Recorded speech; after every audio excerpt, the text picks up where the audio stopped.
गुड़ और तिल की मिठास, आसमां में उड़ान भरती पतंगों की आस। इस मकर संक्रांति आपके जीवन में हो ऐसा उल्लास। नमस्कार, स्वदेश न्यूज का खास प्रोग्राम सूर्य उत्तरायण कैसे होगा परायण देख रहे हैं आप। मैं हूं आपके साथ संचिता जायसवाल और आप सभी देशवासियों को मकर संक्रांति पर्व की हार्दिक शुभकामनाएं। सूर्य के एक राशि से दूसरी राशि में प्रवेश करने के संक्रमण काल को संक्रांति कहा जाता है। एक वर्ष में कुल 12 संक्रांति होती है, जिसमें 4 संक्रांति मेष, कर्क, तुला और मकर संक्रांति बेहद महत्वपूर्ण मानी गई है। पौष मास में जब सूर्य धनु राशि से निकलकर मकर संक्रांति में प्रवेश करते हैं तो मकर संक्रांति के रूप में जाना जाता है। इस दिन स्नान और दान का काफ़ी खास महत्व होता है। बड़ी संख्या में श्रद्धालु पवित्र नदियों में आस्था की डुबकी लगाकर अपने आराध्य की पूजा करते हैं। सूर्य देव को अर्घ्य देकर देवाधिदेव महादेव की आराधना करते हैं। गुड़, तिल और खिचड़ी आदि का दान करते हैं। तो इस बार मकर संक्रांति से क्या बड़े बदलाव होंगे, राशियों पर क्या कुछ प्रभाव रहेगा, यही आज हम जानने की कोशिश करेंगे। तो इस वक्त हमारे साथ स्टूडियो में मौजूद हैं एस्ट्रोलॉजर बीके श्रीवास्तव जी। बहुत बहुत स्वागत सर आपको स्वदेश न्यूज में। जी, जय श्री महाकाल। तो मकर संक्रांति का पर्व है, देश दुनिया में बड़े ही धूमधाम से मनाया जाता है, लेकिन इस बार सर काफ़ी कंफ्यूजन वाली स्थिति बन रही है, संशय की स्थिति बन रही है कि हम 14 तारीख को मकर संक्रांति मनाएं कि 15 तारीख को मकर संक्रांति मनाएं। इसको लेकर स्पष्ट कीजिए। जी, जैसे कि अभी मकर राशि में सूर्य आते हैं, हमारे सूर्य ग्रहण हर एक महीने में गोचर करते हैं। सूर्य ही एक ऐसे देवता हैं जो प्रतिदिन हम सभी को दर्शन देते हैं, हम सभी उनके दर्शन करते हैं और सूर्य देव हर एक महीने में राशि परिवर्तन करते हैं। तो हमारी ज्योतिष के अनुसार जो 12 राशियाँ हैं उनमें 6 राशियाँ उत्तरायण और 6 दक्षिणायन होती हैं। तो जब धनु राशि से निकलकर सूर्य देव मकर राशि में आते हैं तो उत्तरायण होते हैं। जब वो उत्तरायण होते हैं तभी हम मकर संक्रांति का त्यौहार हमारे पूरे भारतवर्ष में धूमधाम से मनाया जाता है। तो ये इस बार 15 तारीख को 2:50 पे प्रातः उत्तरायण हो रहे हैं, सूर्यदेव मकर राशि में प्रवेश कर रहे हैं। तो हम इसी अनुसार पूरी मकर संक्रांति हम 15 तारीख को ही मनाएंगे पूरे भारतवर्ष में और धूमधाम से मनाएंगे। मकर राशि पे दान का महत्व है, स्नान और दान का। लोग नदी में नहाते हैं, नदी में स्नान करते हैं।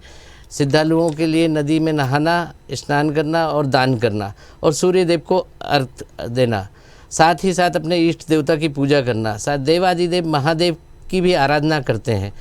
तो इस दिन का बहुत ही महत्व है। हर्ष उल्लास के साथ ही हम लोग पतंग उड़ाते हैं, इसमें मिठाइयाँ बांटते हैं। तिली के लड्डू, तिली और गुड़ के लड्डू बनाकर बांटे जाते हैं। बिल्कुल, आपने ये तो स्थिति स्पष्ट कर दी कि कब हमारे दर्शक जो हैं, हमारे श्रद्धालु जो हैं वो संक्रांति को मनाएं। अगला प्रश्न आपसे मेरा यही है कि मकर संक्रांति का महत्व क्या होता है, क्योंकि इस दिन लोग स्नान के लिए आसपास जलाशयों में पहुंचते हैं, पवित्र नदियों में पहुंचते हैं और तिल गुड़ का दान करते हैं, तिल गुड़ का ग्रहण करते हैं, खिचड़ी दान करते हैं। खिचड़ी उस दिन घरों में बनती है, इसका क्या कुछ महत्व होता है, ये भी हमें विस्तार से समझाएं। जी बिल्कुल, क्या होता है मकर संक्रांति पे जब सूर्यदेव उत्तरायण होते हैं तो हमारे सनातन धर्म में सभी शुभ कार्य प्रारंभ हो जाते हैं। उसके पहले जो मास होता है तो हम लोग एक महीने कोई शुभ कार्य नहीं करते, उसके बाद से प्रारंभ होते हैं।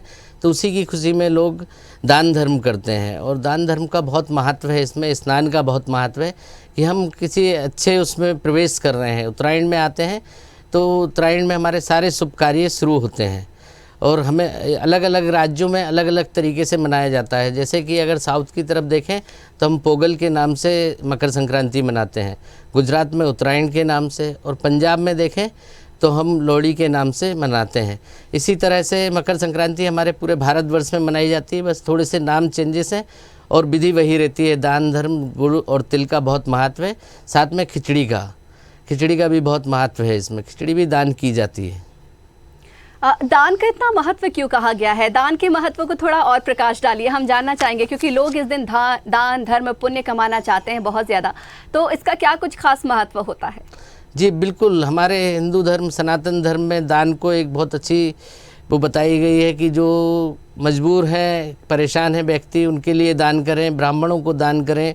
हमारे धर्म में ये चीज़ दी गई है कि दान धर्म से ही हम आगे बढ़ेंगे। पूजा पाठ के साथ दान धर्म का भी बहुत महत्व होता है और ये साल का पहला त्यौहार है और इस त्यौहार से ही हमारे सारे त्यौहार शुरू होते हैं। तो इसमें सूर्य उत्तरायण होने के बाद काफ़ी अच्छे रिजल्ट रहेंगे गवर्नमेंट के लिए भी और हम लोगों के लिए भी। बीके जी, साथ ही अगला सवाल मेरा आपसे ये है, देश के लिए भी मैं जानना चाहूंगी, क्योंकि देखिए सूर्य उत्तरायण हो रहे हैं, मकर राशि में प्रवेश करेंगे, तो जाहिर सी बात है कुछ ना कुछ परिवर्तन भी हमें देश दुनिया में देखने को मिलेगा। वो क्या कुछ होगा वो भी हम आपसे जानना चाहते हैं। जी बिल्कुल, उत्तरायण होते सूर्य जैसे ही उत्तरायण होंगे तो हमारे देश में गेहूं अनाज की उत्पादन ज़्यादा होगा, दूध से बने हुए प्रोडक्ट दूध का उत्पादन ज़्यादा होगा, महंगाई स्थिर रहेगी और महंगाई के साथ हमारे जो भी अभी रेट चल रहे हैं वो स्थिर रहेंगे। साथ साथ राजनीति में अगर बात की जाए तो इस साल लोकसभा का चुनाव भी है, लोकसभा के चुनाव में भी, और ये वर्ष अगर देखें हम तो 2024 जो अंक ज्योतिष के हिसाब से भी 8 अंक आता है और शनिदेव का अंक है। शनिदेव न्याय के देवता हैं और जो कर्म हम करते हैं उसी के हिसाब से हमें फल प्राप्त होता है। तो शनिदेव का वर्ष है ये, इसमें राजनीति में उतार चढ़ाव आने का वर्ष है और एक बार फिर से राजनीति में जो लोकसभा का चुनाव होना है तो उसमें मोदी जी फुल बहुमत के साथ जीतने की पूरी उम्मीद है, 100% चांसेस है, क्योंकि विपक्ष के सामने कोई विपक्ष में है नहीं उनके सामने। बिल्कुल बीके जी, बहुत अच्छी जानकारी दी। थोड़ा सा और मैं इसमें विस्तार से जानना चाहूंगी। देखिए सूर्य शनि को पिता पुत्र कहा जाता है, जिनकी आपस में बनती भी नहीं है ऐसा भी कहा जाता है। सूर्यदेव लेकिन प्रकाश के देव हैं हमें, और ग्रहों के राजा भी कहे जाते हैं। शनिदेव को हम न्याय का देवता भी मानते हैं। जैसा कि अभी आपने कहा कि 2024 जो है वो उसका जो मूलांक बन रहा है, जो अंक बन रहा है जो वो 8 बन रहा है। ऐसे में सूर्य और शनि मिलकर भी कुछ असर दिखाएंगे। जी बिल्कुल, सूर्यदेव हमारे सरकारी कार्यों के कारक होते हैं और साथ में पिता के और राजा तुल्य लोगों के कारक होते हैं। सूर्यदेव और शनिदेव उनके पुत्र हैं, दोनों में बनती नहीं है ये अलग बात है, पर जब उनकी राशि में सूर्यदेव आएंगे तो जब पिता पुत्र की राशि में आता है तो थोड़ा आदर तो होता है। तो शनिदेव की ही राशि में रहेंगे, ये साल भी पूरा शनिदेव का है, तो काफ़ी उतार चढ़ाव देखने मिलेंगे। मौसम में भी कुछ बदलाव रहेंगे इस साल, थोड़े मौसम की उसमें भी परिवर्तन रहेगा, परिवर्तनशील रहेगा ये साल। और साथ ही साथ ये मान लीजिए कि सभी राशियों पे कुछ ना कुछ प्रभाव रहेगा। जी बीके जी, अगला सवाल मेरा आपसे यही, देखिए हर त्योहार का कोई ना कोई वाहन होता है, चाहे हम नवरात्रि के दौर पर जाएं या फिर अभी हम बात कर रहे हैं संक्रांति की, तो कहा जा रहा है इस बार जो संक्रांति का वाहन है वो अश्व है और उपवाहन सिंह है, तो इसका क्या तात्पर्य है? जी बिल्कुल, इस बार जो मकर संक्रांति आ रही है उसका वाहन अश्व है और उपवाहन सिंह है। दोनों ही रफ्तार से दौड़ते हैं, दोनों रफ्तार के कारक हैं, स्पीड। तो हमारा देश भी तरक्की करेगा, हमारे देश के अंतर्राष्ट्रीय स्तर पे सुधार होगा, कई देशों से अच्छे संबंध बनेंगे और देश तरक्की करेगा। ये तरक्की का साल है, कर्मों के हिसाब से तरक्की होनी है, लोगों की भी और देश की भी। साथ ही साथ अगर हम बात करें तो इस बार अनाज का उत्पादन रहेगा। हम कृषि प्रधान देश है हमारा भारत, तो हमारे यहाँ अनाज की अगर पैदावार होगी तो हमारी आर्थिक स्थितियों में सुधार होगा।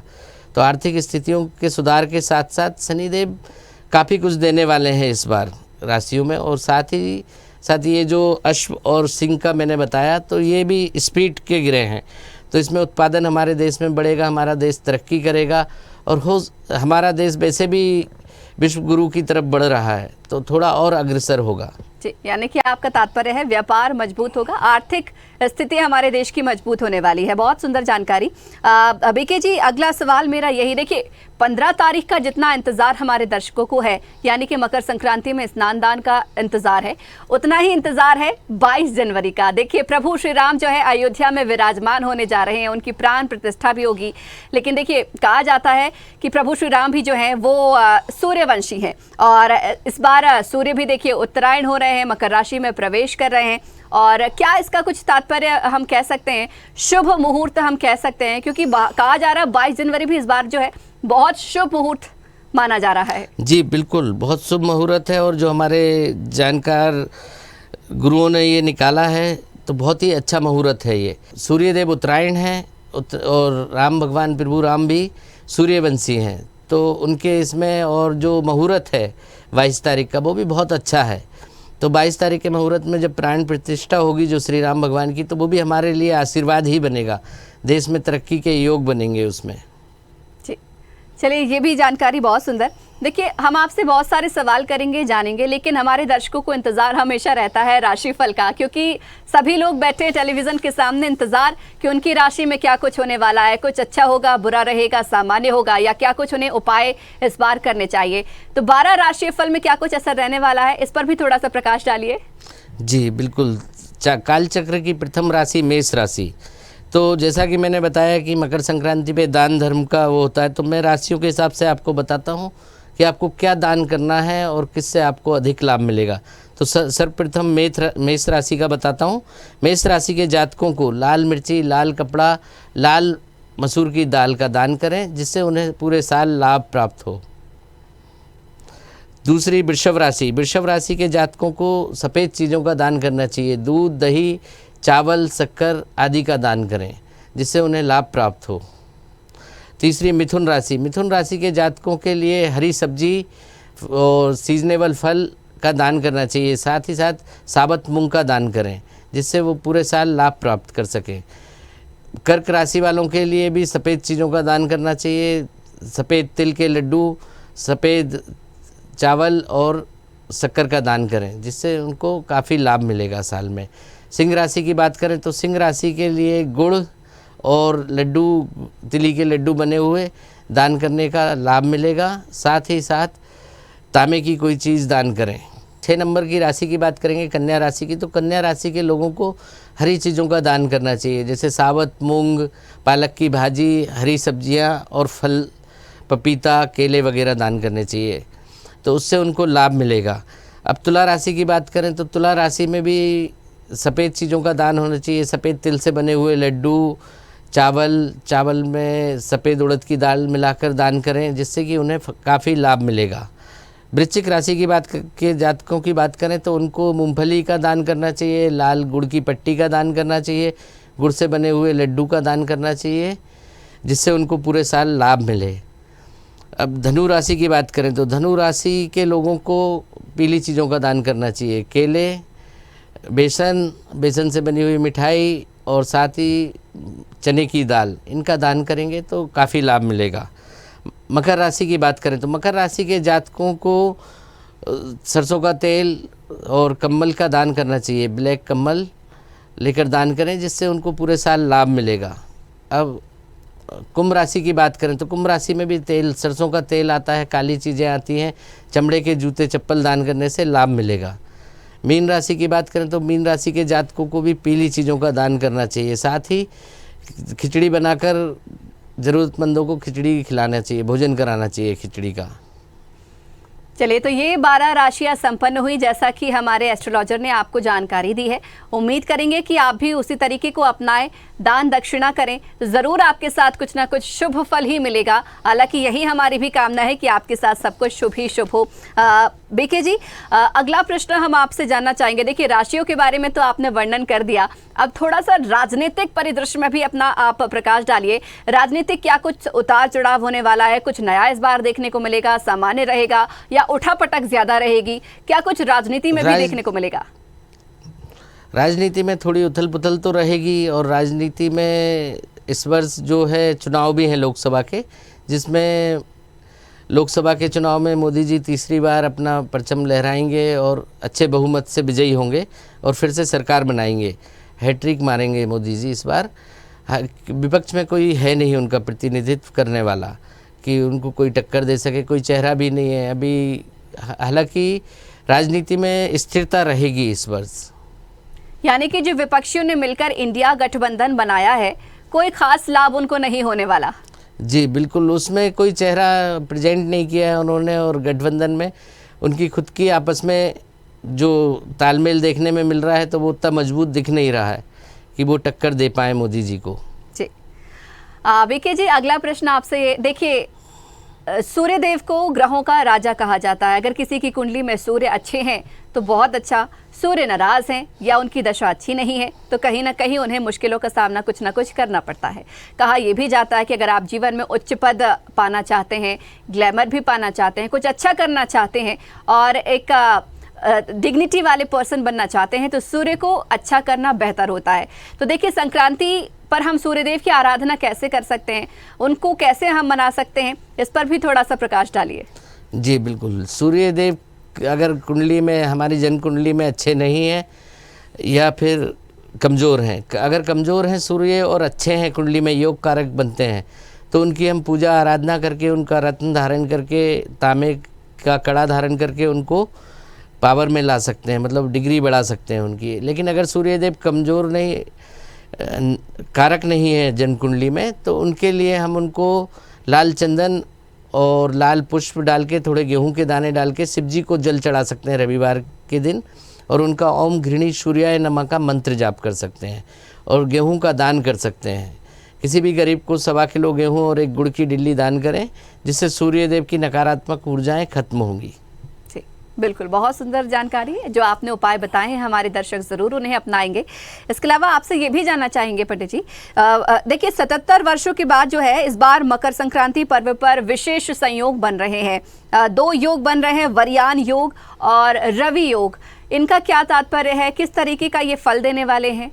जी, रवि योग तो सूर्यदेव का ही योग है, जो कम से कम 77 साल लगभग बाद बन रहा है, जो गवर्नमेंट के लिए बहुत ही अच्छा है, गवर्नमेंट एम्प्लॉइयों के लिए बहुत अच्छा है, जिनके सूर्य अच्छे हैं उनके लिए भी बहुत बढ़िया है। दोनों ही योग काफ़ी अच्छे हैं इस वर्ष, और इस वर्ष अधिकतर जन्म राशियाँ भी बहुत अच्छी हैं लोगों की, तो ये वर्ष बहुत अच्छा जाना है सभी के लिए। इसके अलावा भी बीके जी, आप कोई टिप्स हमारे दर्शकों को देना चाहेंगे कि संक्रांति पर क्या विशेष उपाय वो अपना सकते हैं, कुछ खास कर सकते हैं, कैसे अपने आराध्य को मना सकते हैं? जी बिल्कुल, शिव जी की आराधना करें और साथ ही साथ शिव जी को काला तिल और गुड़ चढ़ाएं। काले तिल के लड्डू भी आप शिव जी को चढ़ा सकते हैं, जिससे लगभग सभी नकारात्मक ऊर्जाएं खत्म होंगी। जी, आज शिव जी का भी आप कह रहे हैं कि पूजन करने का विशेष महत्व होता है, देवादिदेव का महत्व भी होता है। क्या खास महत्व होता है? देखिए, सूर्य देव की आराधना तो कर ही रहे हैं, उसके अलावा शिव की आराधना करने का महत्व? जी बिल्कुल, जैसे कि हमारे सूर्य देव गोचर करके राशि परिवर्तन करेंगे, धनु राशि से मकर राशि में जाएंगे, तो उस समय मकर राशि में जाएंगे तो उत्तरायण होंगे। जब उत्तरायण होंगे तो हमारे सभी शुभ कार्य शुरू होंगे। तो हम देवादिदेव महादेव की पूजा इसलिए करते हैं कि सभी उनके अधीन है, सभी नवग्रह भी उनके अधीन है और हम सब भी हैं, तो हम पे भी उनकी कृपा दृष्टि बने और हमारे जो ग्रह गलत चल रहे हों, हमारे ग्रह नकारात्मक हों, उनको भी अच्छा करें। तो उसके लिए शिव जी की उपासना से अच्छा कोई उपाय नहीं है। जी, उनके लिए भी कोई टिप्स हमारे दर्शकों को देना चाहेंगे कि कैसे उनकी उपासना करें? जी बिल्कुल, दूध दही और उससे अभिषेक करें शिव जी का, साथ में काली तिल और गुड़ चढ़ाएं। संक्रांति के दिन ये पूजन करें आप, और खिचड़ी, मूंग की दाल और चावल की खिचड़ी आप उनको भेंट करें।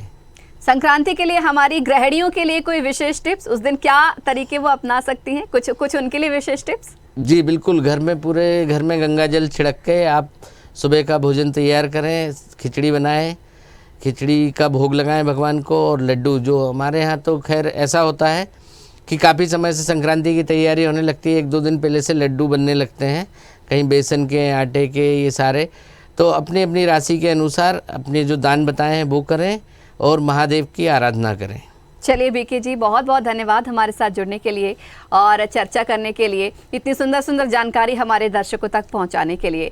तो जिस प्रकार से कहा जाता है कि संक्रांति तिल गुड़ की मिठास वाला पर्व है, उतनी ही मिठास आपके जीवन में भी आए। जिस प्रकार से हमारे एस्ट्रोलॉजर ने आपको जानकारी दी है, आपको दान दक्षिणा का महत्व बताया है, उन दान दक्षिणा को आप अपनाएं और पूर्ति करें, ताकि आपके जीवन भी खुशियों से भर जाए, आपके जीवन में भी मिठास खुल जाए। तो इसी के साथ ही हमारी इस खास पेशकश में फिलहाल इतना ही। मुझे दीजिए इजाजत, नमस्कार।